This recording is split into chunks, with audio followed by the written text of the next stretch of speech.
What is the difference between negative and positive reinforcement? I think this could be an interesting topic for your next video. Well, a lot of people have agreed, and that's why I got here. And we also had another comment on YouTube, on the community comment. It's like people watch our videos. It's like people watch them. So from That Short Equestrian, which love the name, by the way, it's currently a large topic in the horse community. It would be nice to see both sides of the argument. Ooh. And after doing my research, because I'm going to say this, I'm not a behaviorist, I'm not board certified in it, and I'm not a trainer, I'd be a veterinarian. It's not as much that there's an argument as that there is some confusion on the part of the humans about what this all means. Mm-hmm. So I printed it out, and you'll forgive me if I read it because I do not want to mess this up. It's really important. And even with it in writing, I'm probably going to talk myself in circles and get confused again. So bear with me. But so this is operant conditioning, or trial and error learning. And there's reinforcement or rewarding, and then there's punishment.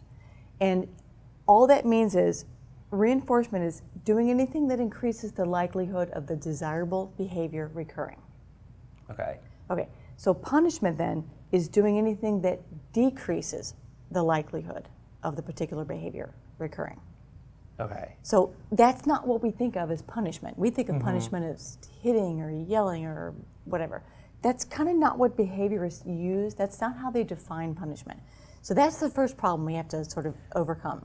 So there's reinforcement, and then within that, there's positive and negative. Yeah, so each reinforcement and punishment then can have positive and negative for both. Mm-hmm. And those words mean exactly, literally what they're defined as. Positive means adding, and negative means taking away. So if you say positive reinforcement, it means adding something that the animal wants, a reward, so that the behavior you desire recurs. Okay. So an example would be just comes to mind first, having a dog sit and then give a treat. Okay, rewarding for the behavior that you want. So you want to condition, reinforce that behavior, you reward it. Giving him something for doing the right thing. I think we all get that. All right. Now, negative reinforcement.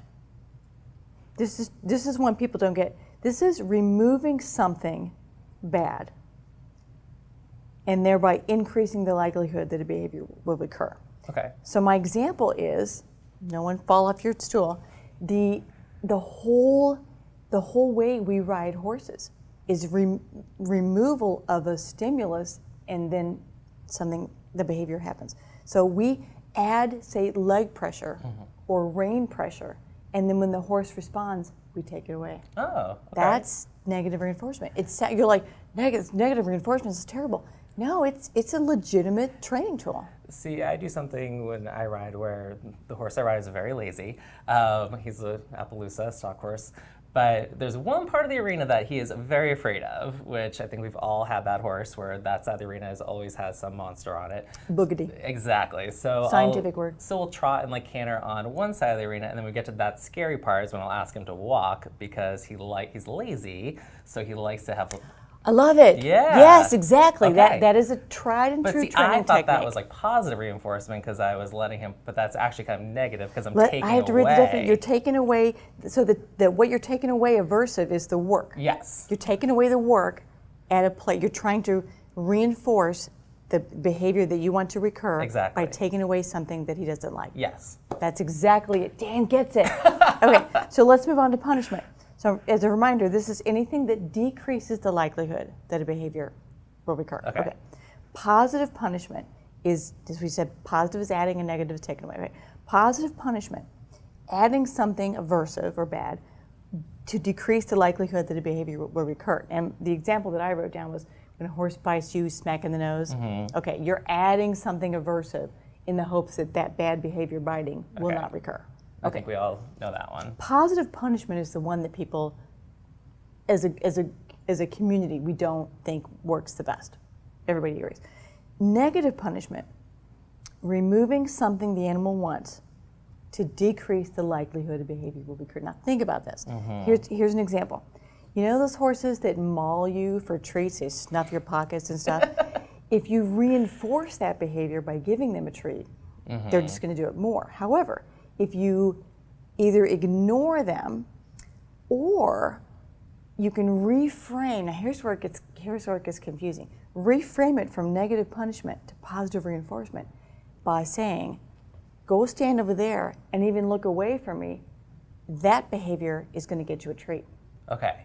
So You've changed the story now. So another horse that I work with. My goodness, Dan, I'm busy. you're No. a trainer. So when I open the door to give him his hay, he likes to like stick his head out and try to grab the hay right off the bat. I don't give it to him until he like backs up and moves his head away, and then I give him the hay. Okay. So would that fall under, by that definition, negative punishment?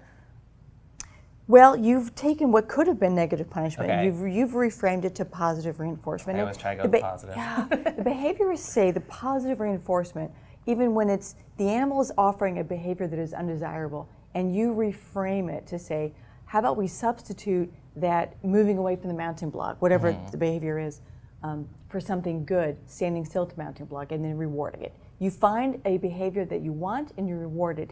That seems to stick better and conceptually make sense better than the other methods. Yes. So Okay.